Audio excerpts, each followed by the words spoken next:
Eu, às vezes, já conversei com os companheiros de Curitiba e eu vejo uma dificuldade muito grande, não só o ponto de filiação de novos companheiros, mas uma renovação de idade votável, né? Eu andei fazendo uns testes, né, com alguns amigos, alguns colegas, para chegar ao ponto do porquê não a gente colocar ou ingressar com um companheiro mais novo.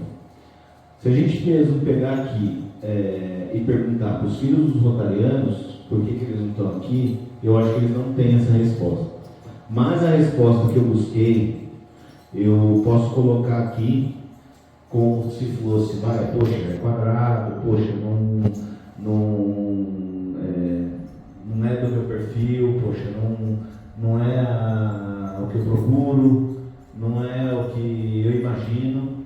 Então eu acho, na minha opinião, pode ser que eu esteja errado, que falta um pouco, né, a parte empresarial, não excede claro, cada um vai ter a sua profissão, mas eu acho que o networking está faltando.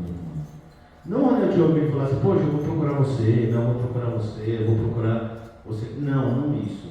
Eu digo networking no sentido de treinamento de profissionais,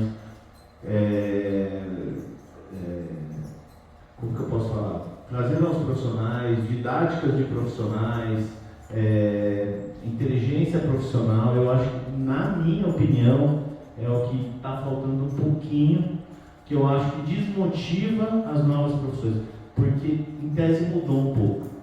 Hoje o mundo é mais workaholic, o mundo é menos social, né? Ele é mais workaholic, ele é menos social. Então a mídia, o Facebook, o Instagram, cumpriu um pouco essa parte social que antigamente não existia, né? Antigamente o Rotary fazia o social, Rotary, o Lions e assim entre outros, as grandes festas do clube de campo, né? As grandes festas da coluna social que hoje nem existem mais, né? Então eu acho que o que você acha dessa minha opinião e o que você acha que o Rotary e nós do clube poderíamos fazer para que pessoas mais jovens conseguissem ingressar no nosso clube, nos nossos clubes, perdão. Muito fácil.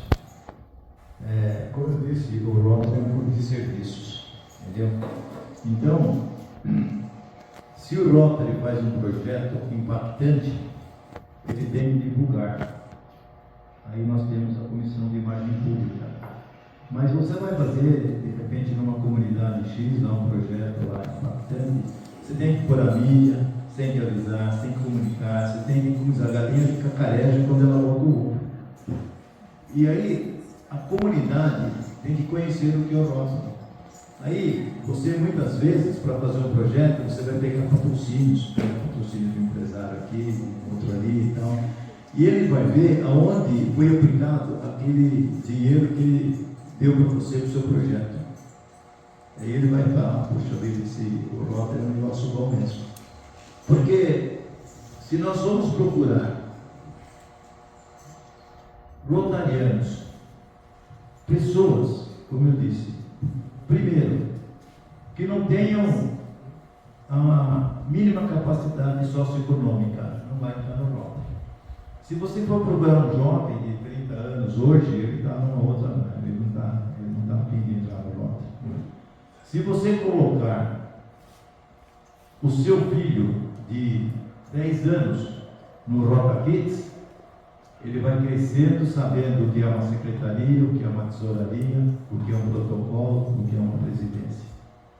Quando ele chegar aos 12 anos, ele passa por Interact e vai ter continuidade disso tudo. Quando ele tiver 15 anos, ele tem liderança própria, ele já sabe o que ele quer. Aí ele participa eventualmente de um projeto RIMA, como teve aqui, teve Suzano agora, com 90 jovens, sabe? Então é uma preparação, e o rotariano, ele tem que vir para o Rotary, mas pessoas que já têm assim um potencial de, como se diz assim, de condições financeiras que possam estar ajudando a prestar serviços. Hoje, o Rotary, como ele flexibilizou muito, porque já estava difícil, você está falando, formar novos clubes com o mínimo de 20 que é necessário pelo estatuto, 20 associados.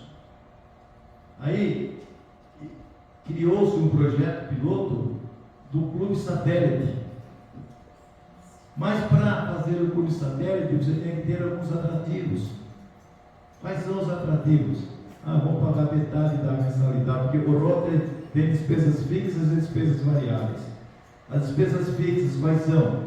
Um per capita semestral, que você paga por Rotary Internacional. As despesas mensais, que você paga para o distrito, que tem uma sede, cada distrito tem a sua estrutura organizacional, com secretárias, com muito custo. Então, cada clube paga um per capita, quer dizer, da mensalidade do companheiro, uma parcela vai para a Associação Distrital do Rotary em São Paulo.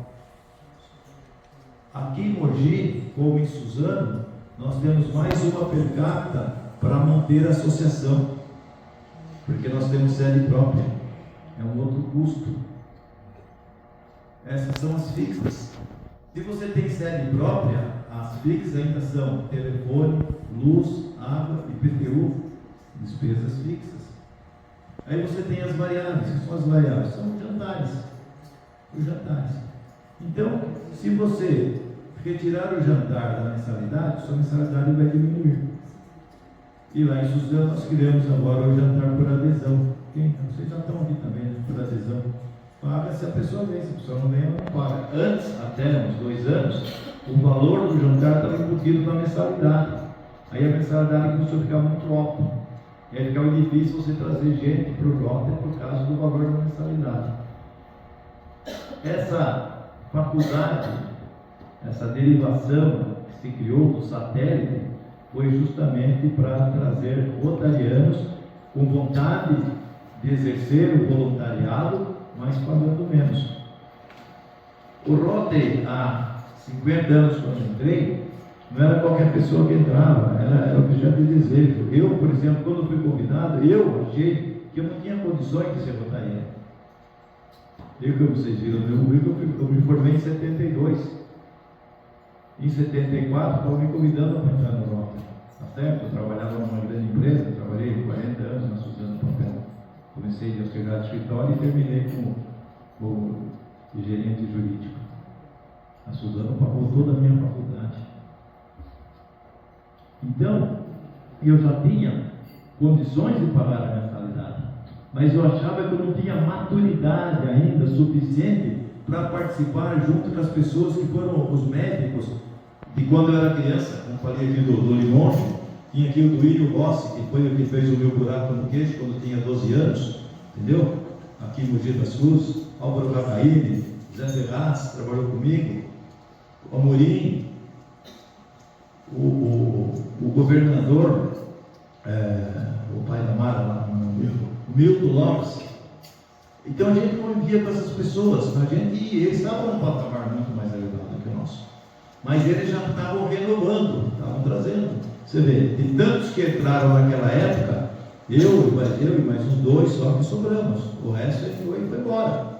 Entraram outros, lógico. Nós temos gente lá, eu vou fazer 50 anos, de 40, de 30, de 20, de 10. A mais novinha, a Lúcia Nomura, que está lá, tem 1 ano só. E a Lúcia, ela vive esse clima do nosso clube, que é um clube tão tradicional como o Mogi, porque o Mogi é o nosso padrinho. Mogi era recém-constituído, foi lá e constituiu Suzano. Um trabalho muito forte, muito expressivo do Milene Cury, irmão do nosso companheiro Cury, entendeu? Então, para entrar no Rotary, você tem que avaliar se a pessoa tem condições primeiro. Não adianta você convidar a pessoa que você já viu que não tem condições, que ela vai te dar argumentos que você vai aceitar como verdadeiro, é verdadeiro para ela, certo? Então, quer dizer, o convite foi mal formulado.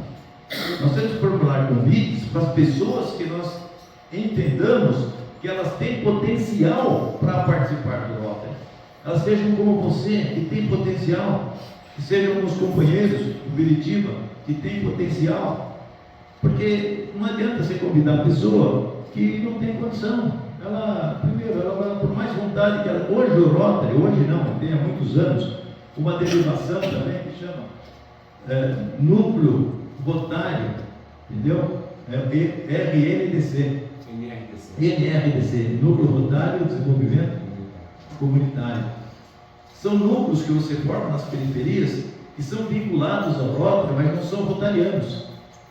Mas vocês dão apoio para eles, apoio logístico, eles querem fazer alguma coisa, se precisar de um apoio como teve aqui na época lá, para fazer a OBS, entendeu? E eles são muito importantes, porque eles conseguem encontrar necessidades para elaboração de projetos.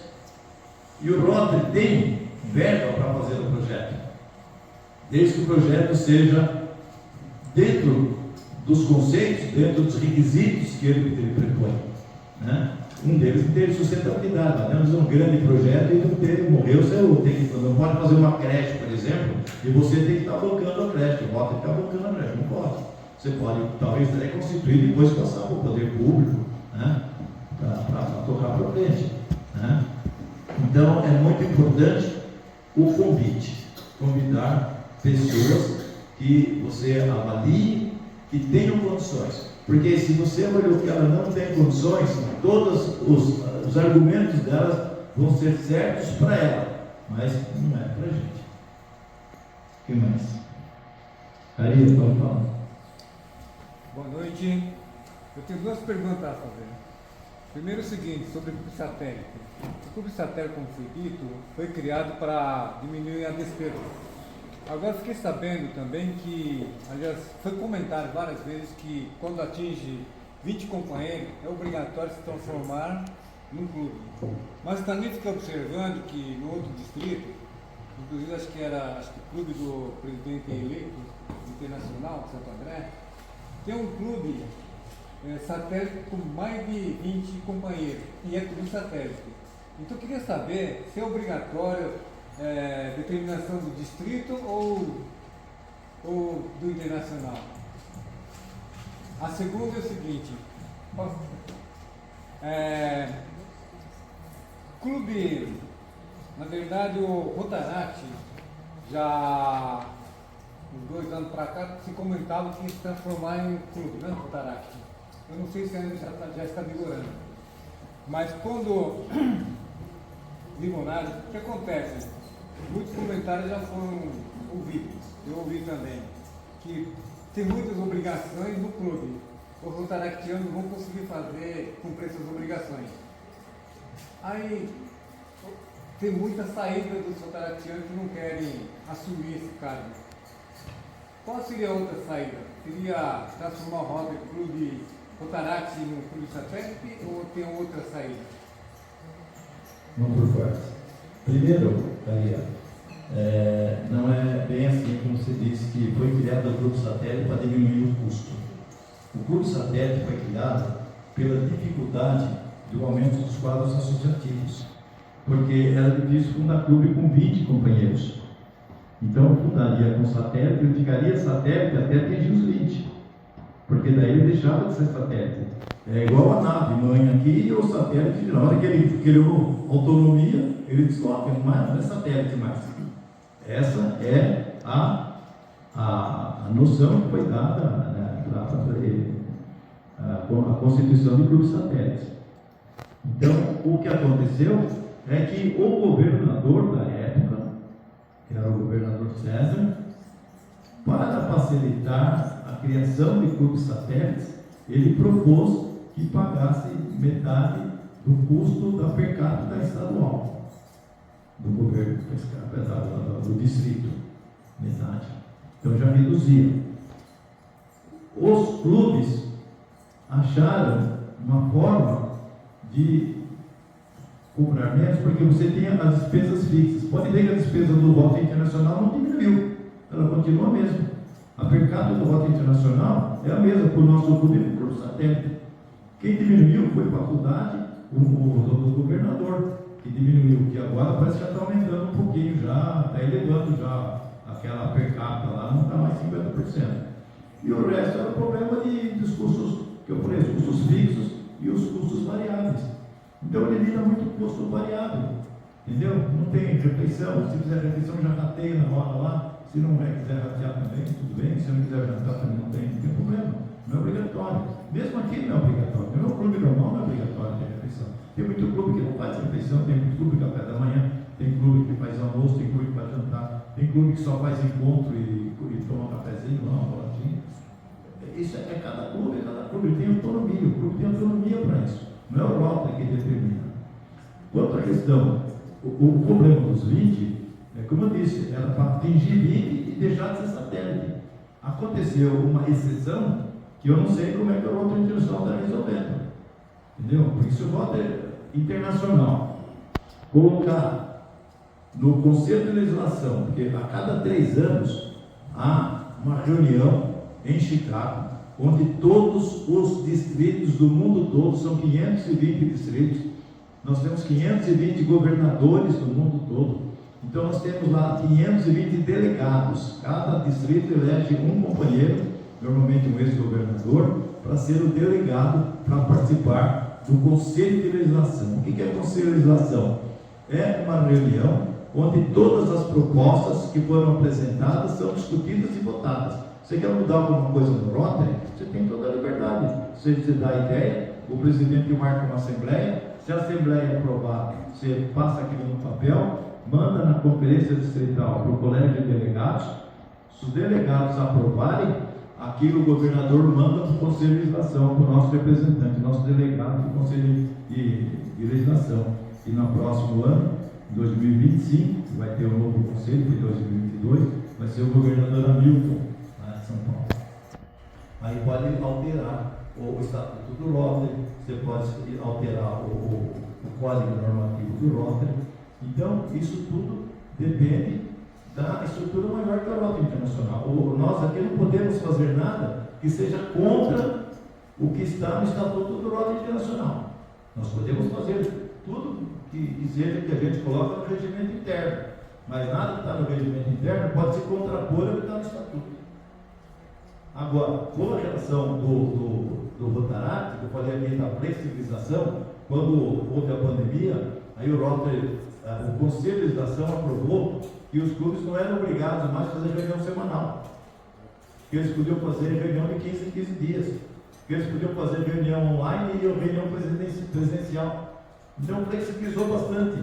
Isso, ao invés de aumentar, prejudicou, perdeu o companheirismo. Porque você fazer uma reunião online, você não tem companheirismo. Porque acabou a reunião, o presidente desliga, acabou o tempo lá do Zoom, pronto, acabou. Não é aqui você chegar mais cedo, conversar com o companheiro, conversar com outro, trocar uma ideia com um, entendeu? Se você está com problema lá jurídico, você vai lá falar com a advogada, dá uma sugestão para você, não ele vai defender você, mas ele vai dar uma orientação para você. Se você está com uma dor aqui do lado, você é um médico, doutor, toma isso aqui, vai lá e toma. Você está querendo construir, tem um arquiteto falando, fulano, o que você acha de fazer isso? É o companheiro, isso é tudo companheirismo, entendeu? Com relação ao Rotaract, nessa flexibilização que o Rotary fez, porque o problema era aumentar o quadro, tá? Não passava de 1.200. Então, se eu puser todos os rotaractianos como companheiros, eu vou passar para 1.400, 1.300, 1.400. Então, ele criou o Rotaract Elevate. O que era Elevate? É elevar a condição de rotaractiano à condição de rotariano. Em função disso, também eles terem condições de fazer projetos, que eles já faziam antes, mas tinha o Rotary por cima, entendeu? E uma certa autonomia para eles. Mas isso na prática não está acontecendo. Isso no papel foi muito bonito, mas na prática não está acontecendo. Então eu imagino que talvez num próximo Conselho de Legislação haja alguma mudança. E pode haver mudança, porque aqui não é nada determinante. Pode haver uma mudança. Mas então é isso. O Rotaract, ele foi elevado à condição como se fosse rotariano. Ele continua sendo, tanto é que permitiu a dupla filiação. O cara era rotaractiano e rotariano também, podia ser ao mesmo tempo, rotariano e rotaractiano. Agora, pode ser como isso são projetos pilotos, pode ser que daqui a tempo aí não tenha mais. Não pegou. Esse problema de passou de 20 e continuou satélite, eu não sei se vai ligar. Eu acho que não vai dar certo. Entendeu? Porque isso não tem sentido esse satélite. Não tem sentido. Então faz o contrário. Permita abrir rota com 8 companheiros. E deixa ele crescer ou ficar com 8 para 10, sei lá. Hoje a grande maioria dos nossos 90 e poucos clubes que nós temos, 50% não tem 20. Menos de 20. Foram 3 episódios dessa série do Fórum do DQA, sob a moderação do dedicado governador Juvenal Antônio da Silva. Este fórum ofereceu uma visão abrangente sobre como construir uma base sólida de voluntários comprometidos para um Rotary mais vibrante e impactante. Não deixem de ler a descrição que está na parte 1 destes episódios.